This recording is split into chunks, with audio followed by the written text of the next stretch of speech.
Excellencies, Ministers, Ambassadors, distinguished participants, ladies and gentlemen. It is a great pleasure to address you in this beautiful city of Vienna during the 20th General Conference of the United Nations Industrial Development Organization. History has shown us that industrialization can lift hundreds of millions of people out of poverty. The manufacturing sector, in particular, has emerged as a driver of prosperity, providing employment and fostering innovation in both developed and developing countries.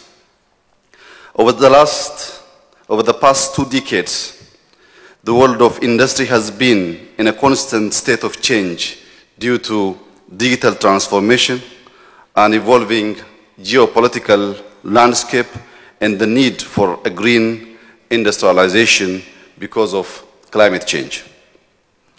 Industrial policies are the most viable strategies for accelerating Africa's economic growth. Our convening here today offers an opportunity to visit our shared commitment to promote inclusive and sustainable industrial development. Excellencies, ladies and gentlemen, Africa is endowed with abundant natural resources, including critical minerals and a dynamic youth population, which are essential for industrial productivity and transformation of the economy. Yet poverty remains to be among the most serious challenges, which entails placing Africa at the center of the global industrialization agenda.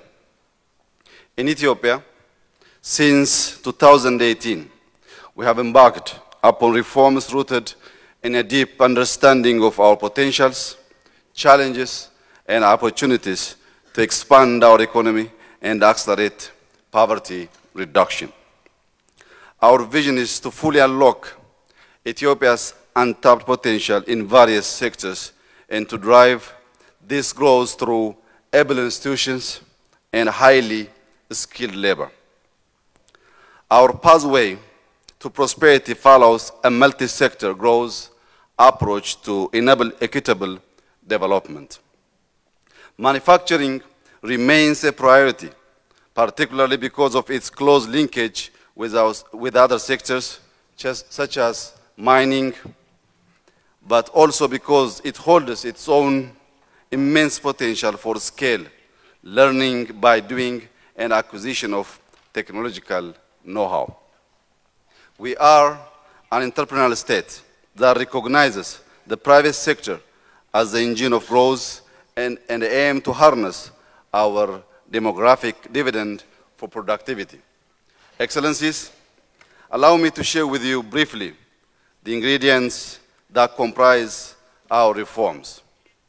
First, we've been making deliberate policy shifts aimed at boosting productivity in all sectors and creating a conducive investment and business environment. Our homegrown economic reform agenda introduced macro-financial, structural, and sector reforms aimed at liberalizing key economic sectors such as telecom and banking, fostering private sector investment, enhancing external competitiveness and productive capabilities. The establishment of Ethiopia's Sovereign Wealth Fund has helped reorient public enterprises to a commercial focus and enabled a strong partnership with the private sector.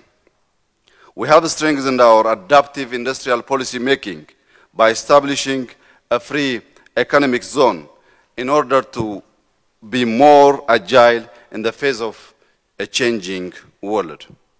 Second, we've been investing extensively in multi-sector growth sources under our homegrown economic reform pillars of agriculture, industry, tourism, ICT, and mining. These investments have translated into noteworthy achievements, including increased agricultural productivity, the emergence of a growing mining sector, robust momentum in the digital economy, and notable flagship destination initiatives in the tourism sector.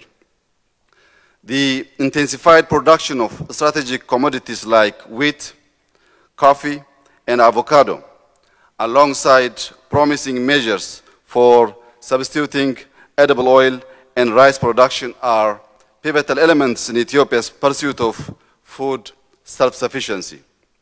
Over the past 5 years, we have managed to raise our total farmed area from 15.3 million hectares to 22.9 million hectares, with vast amount of land for crop production still available for cultivation as we continue expanding on our potential in the agricultural sector.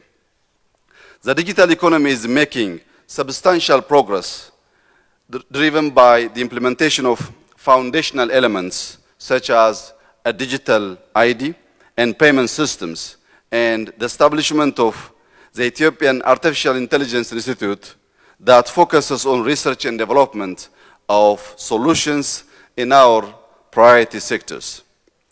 In the industrial sector, we have brought into operations 12 large-scale industrial parks in which textile and garment industries are flourishing, including the introduction of 3 new integrated agro-industrial parks. Ethiopia's leather and leather products industry is also sizable, while chemical and construction input processing, in addition to manufacturing technology and engineering, offer great potential as import substitution industries. The latecomer advantage for countries like Ethiopia is that we can do industry development right. Ethiopia's net zero and climate resilient development strategy enables us to make our economic development priority compatible with climate commitments. Which brings me to the third point of green growth and clean energy. We firmly recognize that sustainable industrial development must not come at the cost of environment or the well-being of our people. Harnessing the potential of renewable energy sources to power our industries is our priority. Through our national energy policy and the energy efficiency strategies for various sectors, the government is committed to building a climate-resilient green economy by expanding electricity generation from clean energy sources.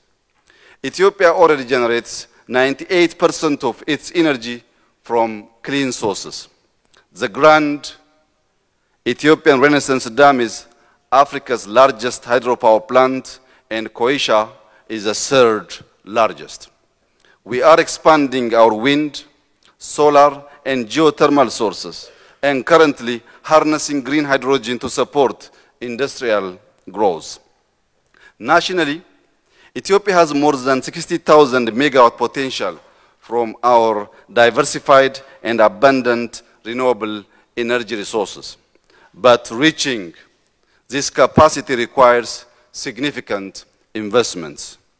On green growth, Ethiopia remains a leader on the continent in the practical approach to climate change mitigation and adaptation. Since 2019, we have been diligently planting trees to address our dual goal of food security and climate change mitigation. 32.5 billion seedlings have been planted in 5 years through the mobilization of more than 25 million citizens throughout the country annually.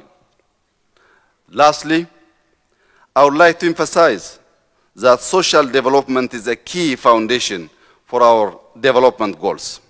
We have invested in education and the skills development of our youth, equipping them with the capabilities needed in various industries and innovative economic sectors.